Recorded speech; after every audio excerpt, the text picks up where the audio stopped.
main thing at the moment is I've just come back from a speaking tour of Holland, and I'm kind of standing out as, I guess, someone who at the far end of the world, for whatever reason, started thinking about the design of buildings themselves and how that could lead to a whole new vision of a new city, which the Dutch, of course, are ready to embrace because they've already got the cycling, and they can see an export opportunity to marry their reputation for pioneering architecture and their reputation for cycling, put two together, and flog new bicycling cities to China. That's the way they're thinking. So what take-home messages have I got for a group of Australians? I don't promise any, okay, but I might just have some.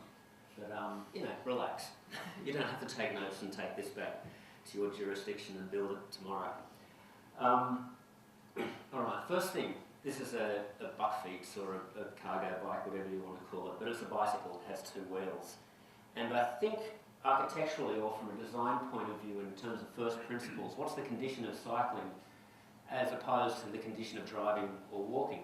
One thing you can say about cycling, and you see this in places where there are cambered surfaces, that a bike can go along a cambered surface which is unpleasant to walk on. So there's something unique about a bike there. It can fit through gaps, obviously, that a car can't fit through, we know that. Now, one thing that really stands out about a bicycle to me, and really means that it's the key to the future city, I reckon that's my evangelistic message, is that it's clean enough and safe enough to be ridden indoors. And the Dutch don't do this yet. They do a little bit, you know, through the Rijksmuseum and things like that. But they're kind of thinking that they might start doing that a little bit. It can shrink space that's too boring for walking, and we see this around waterfront redevelopments all the time. That's why cycling is so popular in those places. Trouble is that it's never actually had a chapter in the history of architecture. Every other mode of transportation has. So there are great railway stations, car architecture, airport architecture, etc. And these all come about because architecture, an absent presence in architecture, an inherent ingredient to architecture is motion. Just the same as light is the inherent ingredient in a painting, or, you know, a book isn't a book until it's been opened. A building, architecture doesn't exist without you moving through it, it just sits there. Until you move through it, that's when it becomes architecture. So architecture and motion go hand in hand, and so it's quite often that architecture and motion are written about together. There wasn't really a book about, plug for my book, I brought 6 copies to sell, but I'll sign them after this talk, if you like the talk. There wasn't really a book about architecture and cycling, and there weren't very many examples for me to pick out to write. I'm working on another book now, which is actually a how-to book for the future bicycle city. But we have some beautiful velodromes. We have the Danish pavilion in the Shanghai Olympics, a ride-through building. But there wasn't really much, and I see it as my mission to correct that. Some would argue that we have bicycle cities, we have, you know, new towns like Milton Keynes, or I've just come back from Nijmegen in the Netherlands, where they're building these British new towns. They have bike infrastructure, sure. They also don't have great density. They have an oversupply of huge family houses, and they provide far more space ultimately for cars than they do for bikes. And they have a higher car modal share than they do a bike modal share. So that's not really bicycle architecture. We see a few little things in the Netherlands and Denmark where it's part of the brief that buildings have to overhang bike racks, not like the building here that puts the bike racks out in the rain. But still, that's not really cutting loose and thinking about bicycles and architecture. This little girl's cutting loose. We all get back to that moment, all right? We all have this moment. And imagine if that euphoria of that moment were back with you again, and you were like the architects of the 1920s who first got cars and thought, wow, we've got to design a new city for cars, and they started envisioning this stuff. And in the post-war era, their visions were built, you know, because it was a magical vision. So can we as designers in the room, and I'm primarily speaking to landscape and architects here, can we design with that same sort of euphoria about cycling as our forebears did about driving? And, you know, Le Corbusier, Buckminster Fuller, those bastards changed the world, you know, accidentally. They were too good at creating a new vision. I think the vision that we might create might actually save the world. Okay, so the primary ingredients, the first principles of the vision. I've got a few points that I've thought through. One is the idea of a contoured ground plane, because bikes really like going up and down and don't mind traversing things. One is this primary principle that as you go up a hill on a bike, you slow down, and as you go down a hill on a bike, you speed up. So use that, some way as the Russian train system uses that to harness and release potential energy. Make that the first principle of the built environments that we do. We're talking here about new bicycling cities. Okay, we'll come to this in a moment. But no one asks to ride in a shared space with cars. Okay, that's for the car drivers. That's not for us as cyclists. So it's a compromise solution. Let's imagine spaces that are truly quarantined from cars. And also let's imagine spaces which provide shelter from the sun and the rain if you need it. The car provides shelter, the bus, the train, all of these things provide shelter. Let's imagine it as a public resource that we provide shelter, because the biggest barrier to cycling in the Netherlands at the moment is riding in the rain. The people who don't cycle because of the rain. They've got the safety under control. And then also, let's imagine a sort of an in-between space. We don't have the super density of a walkable city, but we certainly don't have the super sparseness of the driving city. There's an in-between sort of scale for a bicycling district. Now, empiricists want to see photos of Europe. They want to see, where is this in Holland? It doesn't exist in Holland, because this is not an empirical study. I'm thinking as a rationalist, like Descartes or Plato, you know, who said, you know, our eyes shouldn't be so blinded by what we see in Europe that we can't imagine the ideal bicycling city. So we are working from first principles and thinking rationalistically. Remembering too that Amsterdam wasn't built for bikes, it was built for horses, and the bikes just came in and replaced them. So it's not really a bicycling city. There's never actually been one, a bicycling city. Why do we need to imagine this ideal, pristine, I don't want to use the word, I'm going to have to, utopian, it's not utopian, it's a practical vision of an ideal bicycling city. Why do we need to do it? Because we actually need an alternative vision. And the proof of that is in Ørested, this little, the red bit outside of Copenhagen. You would think that if anywhere in the world could do a new city and make it bicycle friendly, Copenhagen could. Instead, what happens is that they build tons of car parking. So the building on the right up there has this enormous bank of car parking. It's really just a park and ride station with a smear of housing on top. Why have they done that? You see, it started off, Ørested started off, and every new district starts off with a master plan. And these master plans tend to be some sort of contrived version of Europe. Let's recreate Europe and all the good things that we see in a traditional European city.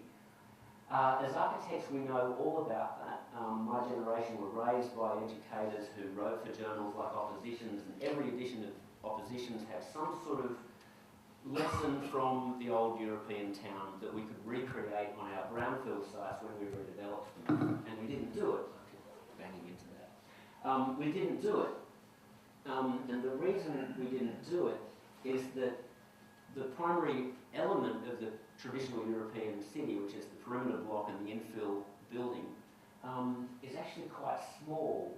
And the master plan suggested this, but then the architects and developers didn't want to do these small piecemeal, less profitable projects, and they kind of got nervous.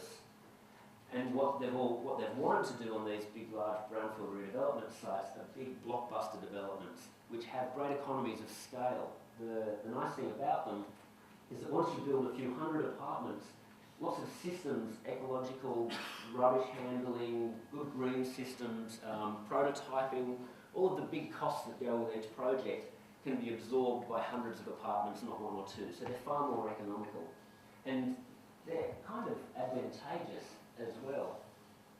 The problem with that, though, is that once the projects become really big, developers and lenders, banks, pension funds get really nervous. They don't want to lend out money for something that's really innovative. They sort of retreat to a retrograde vision, a safe bet. And a safe bet is to pump tons of car parking underneath and put in plenty of roads that let cars go fast on. And they've even done it in Copenhagen. This is the building in Copenhagen. It's a great one because it actually has bike access to a lot of the apartments upstairs, but it still has lots of car parking underneath. And most of the people who live there are driving. Now, the good news about this retrograde vision is that it's actually only something man-made. The whole idea that we have to design lots of car parking and lots of roads to make a city function is a human invention. We made it up. This is 1939 World's Fair in New York, when this vision splashed into the public imagination with this huge exhibition that thousands and thousands of people went through every day. Like, it's hard to imagine. This is just before, you know, I guess our grandparents' generation might have witnessed this, but the city of the future. I've been studying this a little bit just to get my head around the enormity of it. And it reminds me really that what we need right now is a similar sort of exhibition and similar visions of the future that capture the public's imagination. So this happened in 1939. America comes back from the war. President Truman basically builds it with a huge one-time surplus that that country had, and Australia followed suit because it looked like progress. And we've been doing it ever since. And it is the vision of the good life. We're seeing it gradually unpicked. The slides that we just saw, Bruce's slides, show how in city centres, which predate the car, and the city centre here certainly does, that can be unpicked, and it should be. And you look to Europe when you want to unpick that. Our problem, though, is how do we do new development areas? And I don't know exactly where it's happening, but no doubt around the edges of Hobart there are new subdivisions being knocked up all the time. And no one would look at, say, your rail handling yards here and think, how could we do something different other than lots of car parking on that site to make it work? And these, you know, new urban areas are happening all across Asia. They're happening on our own brownfields. They're happening everywhere. So we actually need a new vision. Now, I come back to this idea that we do this, you know. Nature and God doesn't do this. We do this. So we decide as a civilization what we want to do. There's this a cultural theorist called Henri Lefebvre, who, you know, Anna would know as a geographer. He talks about the production of space. It's something that we have to, as a culture, take responsibility for. A nice metaphor, urban space doesn't just exist. It didn't just happen, and it's not predetermined that it keeps rolling out in the same way that we see it happening all the time. A good analogy is like a video game. The space of the video game, no one would imagine that that space just exists. It's culturally produced. And likewise with our cities, they're culturally produced, we make them. That means we can change what we do. This is Norman Velgettis, the guy who did the Futurama exhibition in 1939. And I've been studying this exhibition because I've been thinking, what the hell were their tricks of persuasion? How did they put it in the heads of people who were used to using horses, trains, bicycles and walking and living in cities and farming on farms? How did they convince those people that next year they would all have the money to buy a car and actually live this completely different lifestyle in the suburbs? One hell of a trick of persuasion. I think I found one of the keys in this novel by this guy, AILA Tasmania. And he looks at he's a kid, he's 8 years old, and he goes to that exhibition. And he comes out and his dad's cynical, his dad's saying, I can't see how they're going to use taxpayers' money to build all of those roads so that GM can sell more cars. So dad's cynical. Mum, meanwhile, sneaks up to the son and whispers, it would be really nice though to own a car. So somehow this whole exhibition got into the heads of mums in particular and made them the ones who nagged for this. And I think most people can appreciate that mums often make the executive decisions. Mums nagged for this. The car was a good thing because it had a roof and it would keep the whole family together and it would keep Dad from, you know, mucking around with women in the city. They all lived out there in the suburbs and, you know, it seemed like a good deal. She got the bad end of it though, unfortunately. Dutch women got the good end of it. Dutch women got the best end of the deal because they protested for cycle tracks so that kids could take themselves to soccer. My mum and my auntie went out and got extra jobs. They got jobs so that they could pay for cars and spend all of their spare time driving us to soccer. And now the cars have gotten bigger and it's just been a big disaster. So, okay, a scenario. Let's think of a mum living in a car-dependent city and think about, mum with a kid who needs to go to sleep, she needs to get some shopping done, it's the middle of the day, it might be raining. The car city actually gives her a pretty good quality of life at the moment.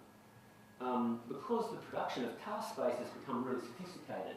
We have these little capsules that you can shift between the car and the jogging stroller and wheel into the shops. And all the buildings provide undercover access. So I see that as the competition. That's what mums want, that's what mums are nagging for, even today. That's what my wife wants. She wants convenience. And she's under pressure. Mums are kind of, under pressure more than anyone else. Can we do better? Now this is my design challenge. Now I reckon if we give mum one of these, let's just start off and think small. She can actually use that as a shopping trolley undercover in the shopping centre. You can put little casters down so it'll be nice and stable. It doesn't take anything to redesign the shopping centres to make this happen. We can design apartments. We have to be thinking about apartments because I think a bicycling city has to be reasonably dense. But we can design apartment access so that she can unload this into the actual pantry, go from the nappy aisle to all the way home. We can also design the space in between with opportunities for cover and also opportunities for fun, so she's doing her exercise in between. You don't have to worry about the baby sleeping because these things are nature's for Nurgan. We have to convince the shop owners that the Dutch need convincing that these things aren't horses and they won't poo inside. They just replace horses. So that's not too hard. What we do need to do though is reconceive housing design. At the moment, housing and apartments make leaving home on the bike about as convenient as washing your hands after the toilet 100 years ago. 100 years ago, you only washed your hands after the toilet if you were paranoid about infectious diseases. And of course, everyone died younger. These days, you only use your bike if you're paranoid about chronic disease. So you have to go out of your way to use the bike. It's not convenient. We really need bike parking like that basin there that foists itself, puts the bike in your hands as you're leaving your apartment. So with this in mind, I think of a new kind of apartment building. Think of the standard, we call it a slab block, where you've got access corridors down the middle, and you rack up all of the apartments. Now, you can do this with any sort of apartment. We're just going to look at the simplest type of building at the moment. Tilt it. I don't know, not too high. So you tilt it 1 in 20, so wheelchairs can still use those things. Now, each of those floor levels, imagine that they're all going to come down now to reach the ground. So the idea is that at the end of the day, you come home tired or your groceries in your box bike, you go up the lift to your level, which is sloping, you ride down that level till you get to your apartment, you go into your apartment, and then when you come back out, you're not going to ride back up to the lift, you just naturally ride down that corridor and out onto the street. So the building acts kind of like a friendly push in the back to get you going on the bike. And there's really no other practical or sensible way of leaving this building, and it's also a much quicker building to get in and out of than another sort of building. If you think about it, you've got half as many lifts, so the lifts now can be twice the size because they're getting half as much use. You're only using them for the up trips. Potentially we could be looking at some very long buildings, so there are issues here that we need to think through. Access balconies and corridors in England and America especially, we're paranoid about these because some were designed wrong and managed wrong and they became places of crime. Nevertheless, this is a new building in Copenhagen which has access corridors like this. You just bring some daylight in and you introduce some passive surveillance and they work pretty well. You can even use fire-rated glass panels so you can have a view onto the access corridor. Of course, we're not providing car parking, right? We've got tons of money left in our budget as a developer. We're going to widen the corridors out to about 5 metres, enough to have like a Copenhagen-style footpath protected from the parked bikes down the middle. And if you've got windows onto those parked bikes, bikes, then you'll have passive surveillance of that area because people want to protect their bikes. And this drawing is shown really to show just how simple it is to provide extra parking space inside an apartment to bring bikes into the apartment. In one sense too, to sort of glorify the bike, put the bike on a pedestal or create an architectural frame. You could argue the toss with a Dutchman who's got a crappy old bike, they don't need this. The truth is their bike's so crappy because they have to leave it outside and now they only want to ride it 2 kilometres because it's so cranky. You know, I think a nicer bike would be a welcome thing. But over and above that, we want to create an architectural frame and glorify cycling through architecture. When the car first arrived, everyone started building garages. People even used to build cupboards for their vacuum cleaners because they were so proud of them. You know, it's the same kind of thing. We should be... That's a reference to Michael Cole Anderson, a mate of mine, who some of you might know. He says that bikes like vacuum cleaners in Denmark. Anyway, yeah, so it's not too hard to actually bring the bike inside the apartment. How do you rack them all up? Well, this is a bigger question. Raphael Upcroft over here, hands up, Raph. Like you all know him, he's doing a PhD about bicycle infrastructure and making it exciting and visual and engaging. We worked on this over summer. We just racked up these apartment blocks the way Joseph Stalin would, and it looked horrible, you know. We sort of like the idea that they were wedge-shaped and could look over each other. But then I've given these ideas to a bunch of students at the University of Tasmania at the moment, and they're looking at all sorts of ways you can modify this to create civic space and gateways and those sorts of other urban design things that you would want to do. I've got some students looking at a site in Singapore, which is the obvious site for bicycle development there at the terminus of the big new greenway that's happening along their rail corridor. The same building form, but just zigzagged to turn it away from the sun and to increase its length.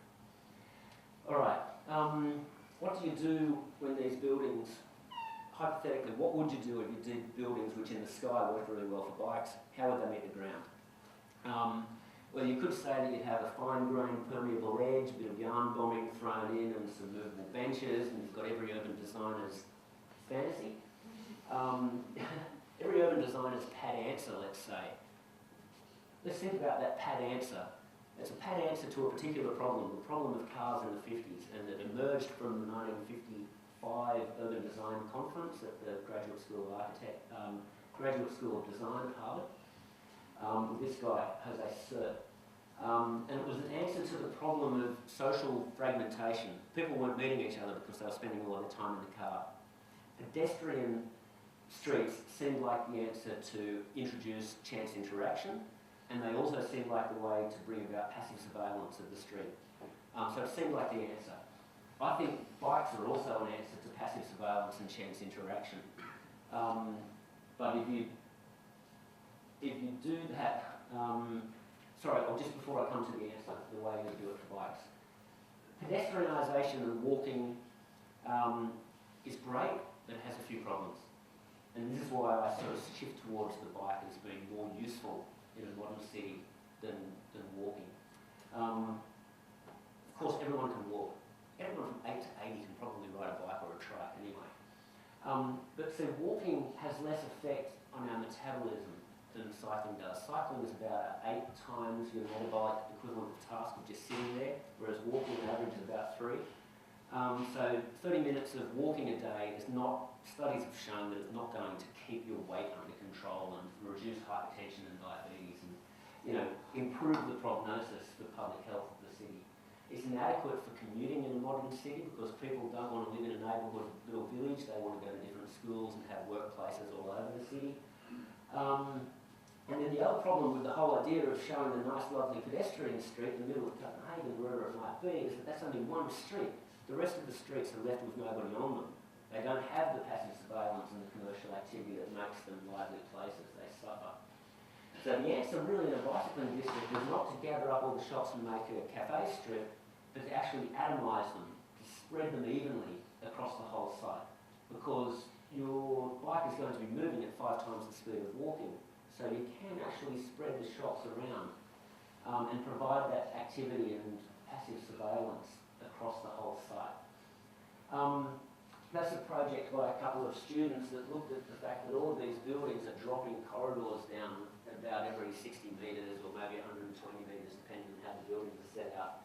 All of those entrance points could be nodal points where you find a shop, and they could be raised. Coming back to that first point, that when you come up onto a mound, you slow down, and when you go down, you speed up. And all of the blue space, the low space in between, is like fast space for cycling and following whatever desire line you might fancy. And when the distance between that and that, if the height difference is enough, you might even be able to have some pedestrian flyover bridges so that pedestrians aren't getting creamed by the bikes when they go low and fast. So that's kind of what that might look like. Taking that principle, you've got bicycle thoroughfares, like a fair income commuter route through a site, then you might want to really bring it down and have pedestrian flyovers over the top to keep slow cyclists, kids, wheelchairs, pedestrians safe on that level. And then this is a group who looked at the Singapore site and kind of brought those ideas together in I think with a really nice graphic that shows how the buildings would fly over the top and the bikes would go wherever they want underneath, because they're all sitting, the entranceways and the shops are sitting on mounds. This is my message to the Dutch. You guys are crazy, funky architects and crazy cyclists. Put the two together. And so, yeah, the next book I'm working on again is with the Dutch publisher, the main Dutch publisher of architecture, and increasing, work relationships with those guys. Because this is the best the Dutch can do at the moment. That's just bridge row housing with some bike sheds out the back and decent bike infrastructure. They don't really have any other ideas about how to do housing integrated. Quick things to finish up about. This might be the take home for Hobart. What I said with my first book is that cyclists have a different cognitive map of their city. Most planners, most people working in council drive everywhere, so you don't actually know the space that we care about as cyclists. It's the same as most people don't know what's queer space unless you're homosexual.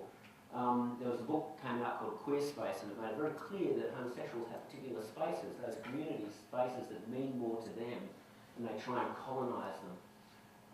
So I thought about that with cycling, that there is a particular space called cycle space, where it is rewarding and safe and fulfilling to cycle.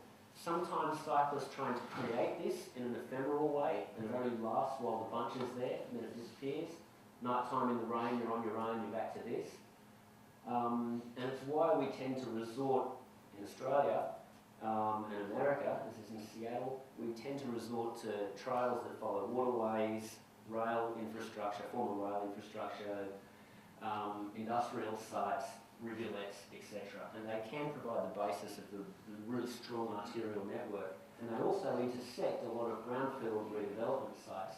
And we've seen this as an organic trend in America, most clearly in Minneapolis, where industrial land is being redeveloped for cyclists along these corridors. There's one problem. People go, oh, that's not right, because cyclists are equal, we should have the same experience of the city.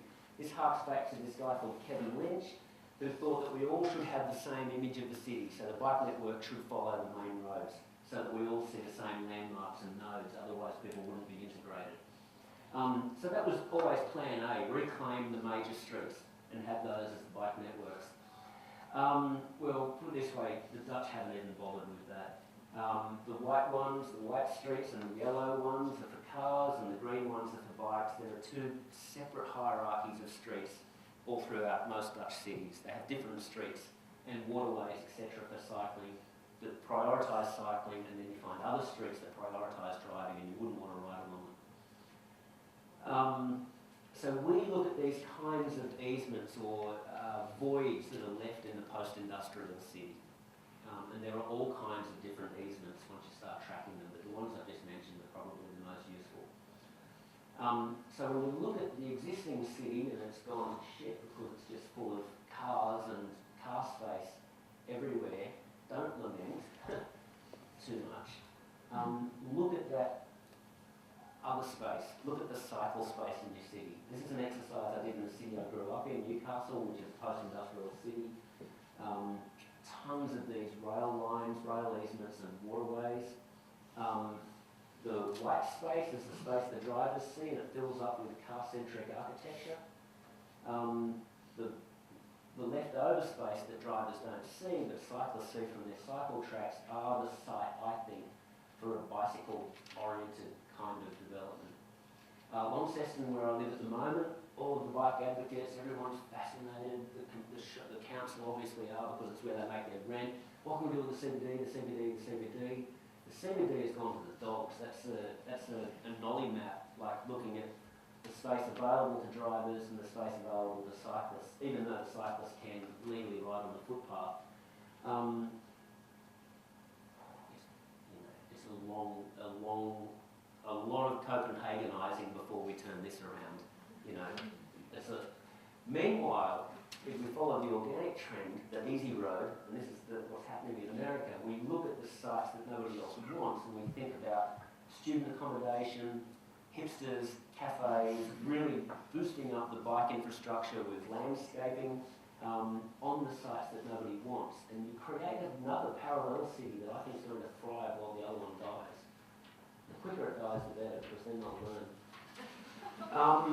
So where might you do this in Hobart? Well, I've just ridden a few times along this beautiful piece of bike infrastructure. It's a beautiful piece of bike infrastructure, and it potentially unlocks fabulous development land next to the water, because the water sites seem to be cut off by the highway that your ancestors built. Damn them.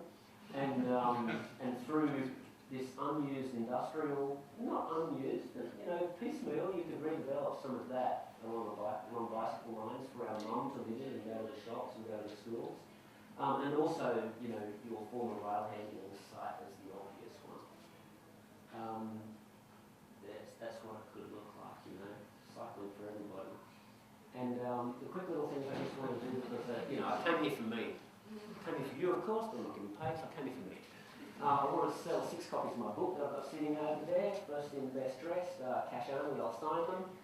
That's my website. I love hits. If I see a little spike in the hits, and I look on the Google thing, I see it all came from Hobart, they were good. It's not me hooving moving. Sorry, that's meant to be a B there. That's a typo. It's be-hooving moving as my Twitter thing. And also, some of you guys are architects and landscape architects, and if you've got any spare capacity in your firm, and you want to work with Raph and myself, that would be good. We'd love to sort of work with you, looking at some things that we can guarantee would get some press, and also I'd like to put them into the forthcoming book as case studies, because Australia, the post-industrial cities we've had here are great test beds for these ideas. That's it.